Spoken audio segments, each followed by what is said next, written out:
উন্নত পল্লী সমৃদ্ধ দেশ সবার আগে বাংলাদেশ, এই প্রতিপাদ্যকে সামনে রেখে সারা দেশের ন্যায় কিশোরগঞ্জের পাকুন্দিয়ায় প্রথমবারের মতো জাতীয় পল্লী উন্নয়ন দিবস পালিত হয়েছে।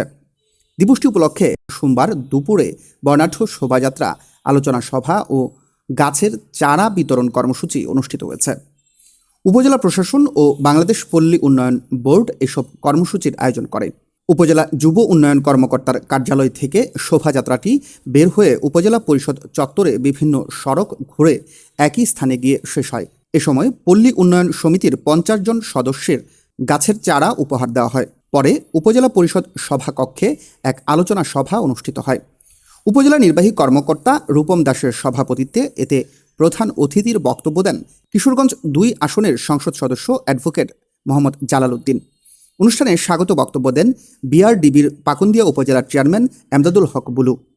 এ সময় উপজেলা পল্লী উন্নয়ন কর্মকর্তা নূরে আলম, উপজেলা বিএনপির যুগ্ম আহ্বায়ক আতিকুর রহমান মাসুদ, ভিপি মোহাম্মদ কামাল উদ্দিন, এরফান উদ্দিন, পৌর বিএনপির সভাপতি SM মিনহাজ উদ্দিন, সাংগঠনিক সম্পাদক সিদ্দিক হোসেন রিপন ও উপজেলা ছাত্রদলের আহ্বায়ক মাজহারুল হক উজ্জ্বল প্রমুখ উপস্থিত ছিলেন।